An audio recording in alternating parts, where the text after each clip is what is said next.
दर्शक दीर्घा में बैठे जम्मू मयारू संगवारी मल्ला अलबेला आओ गोंदा के जय जोहार। शिवनाथ नदिया हा गोड़वी गांव ले निकले हैं। ये गांव हा सोनपुर पंचायत में आथे और छत्तीसगढ़ की सीमा ले लगे है। तेकर से छत्तीसगढ़ी संस्कृति के घनो प्रभाव दिखथे अलबेला। दंत कथा के मुताबिक तैया के बात आए पीपागढ़ के राजा मन 7 भाई और 1 बहनी रही। राजा मन के बहनी के नाम फुलबासन रही। वही गांव में एक जन जवान जेका नाम शिवनाथ रही। शिवनाथ के आकर्षण ला देख के राजकुमारी फुलबासन हा मोहित हो गए। अच्छा, शिवनाथ मतलब शंकर भगवान ना? नहीं गोंदा, शिवनाथ मतलब शिवनाथ गौड़ का जेखर बलिदान ले शिवनाथ नदिया के उद्गम हुए है। हाँ, ये तो शिवनाथ नाटक के प्राण आए। अच्छा, तो शिवनाथ नदिया शंकर भगवान नो है ना? नहीं गोंदा, शिवनाथ नदिया हा भगवान नो है बल्कि शिवनाथ गौड़ मन के आए। तका शिवनाथ और फुलबासन की पीड़ित हा फरथे फुलथे। तो यही तो जानना है गोंदा। ता आवा संगवारी हो हमन आप मल्ला शिवनाथ नदिया के उद्गम और एमा रचे बसे शिवनाथ और फुलबासन की प्रेम कहानी ला देखा। शिवनाथ एक प्रेम गाथा।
सत्य त्रेता द्वापर कली कली जुगे कल्कि रूपे मिला चोरे बसी चारि खानी हानि नामा बुझु छटे सतमी चोदा कली के नूरा की हो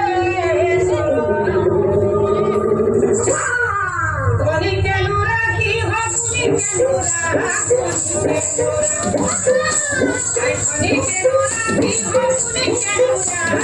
कुली के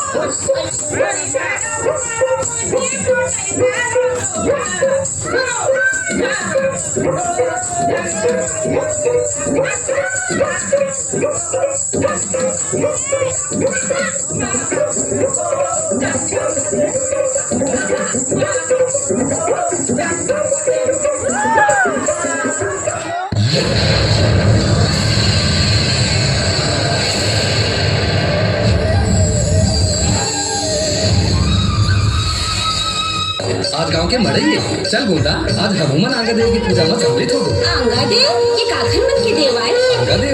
आंगा देव आदिवासी दौड़ मन के इष्ट देव आए। इला बड़ा देव खलो की थे।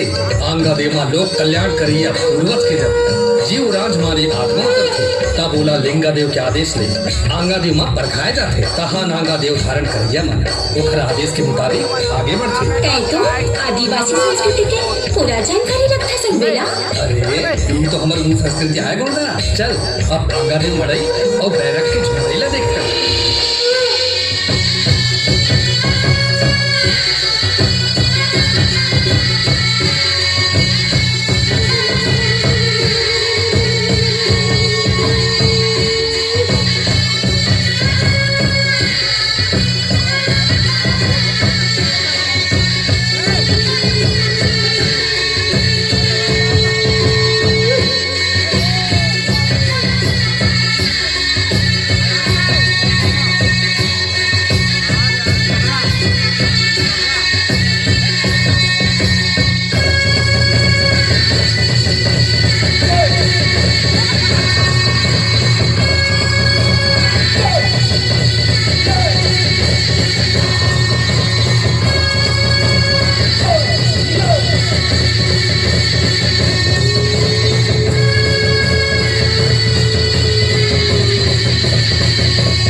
कजरी बने करे तो बोला मिलके मैं हूँ रे स्वागत हो का सरजी का बात है? कजरी मैं तेरे नंबर में बोल मैं करता हूँ फिर कभी भूल नहीं सके हो अब तो सजाने वाली सरजी कोई बंद कर ऐसा कुछ नहीं ले जा अरे सुनो तो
सागरे है फूल झरे तेरे सागरे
जिए मरे के क्रिया खावत हन। शिवनाथ तय जब मोर कर रही थस ना त ऐसे लागथे जैसे सारी जग के सुख मोर कोरा में आगे है। महुले इसने लागथे राजकुमारी। फिर मोर हृदय के पीरा मोर आँखी में झरेला लगथे राजकुमारी। औ आगी भपके लगथे मोर छाती माँ। तोले तुरिया होना मोर प्राण निकले कस लागथे राजकुमारी। मोला छोड़ के कभू झन जाबे। तोर बिना मैं नहीं रह सको राजकुमारी, कभू नहीं रह सको। मैं अपन प्राण त्याग दूं, फिर तोला नहीं त्याग सकाऊं। शिवनाथ तोला जब जब मोर सुरता ही ना ए मुंदरी ला देख ले करबे तहन ते मोला अपन आघूच मा पाबे।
इस सुगंध छुपाए ले नहीं छुपाए, वैसने शिवनाथ और फुलवासन के माया की सुगंध आस पास में फैल चुके रहीस।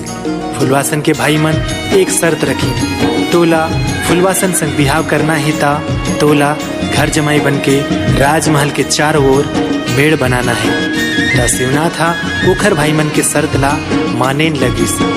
तब ओहा मेड़ बनाएला शुरू करिस।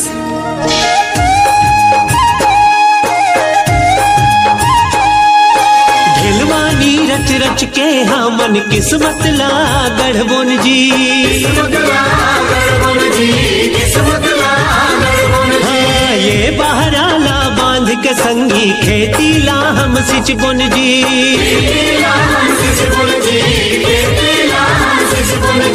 मन झुमर के गाही दरिया कर महासुर तान के करम ले ले खालिक बोन भैया राजा हटी पागढ़ के। चलो चलो जी चलो चलो चलो चलो जी चलो चलो।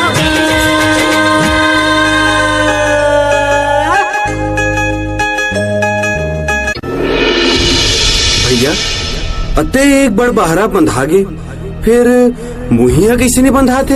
कहाँ ले बंधाई भाई, मुहिया तो आज मोला सब का सपना भैया?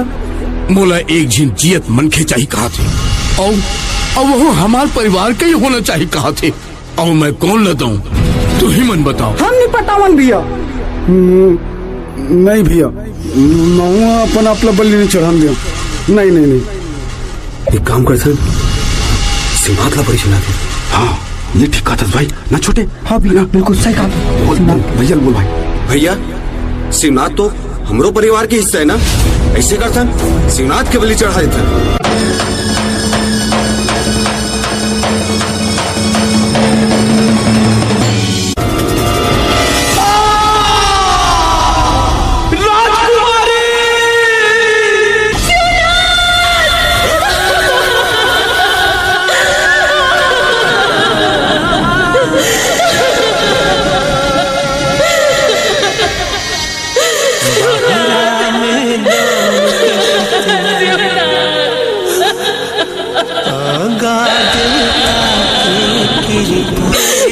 और भाई मत चल करी से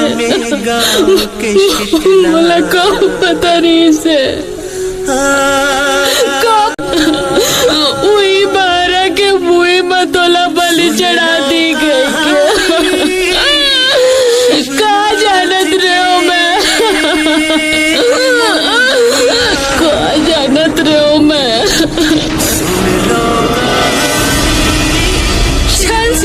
चल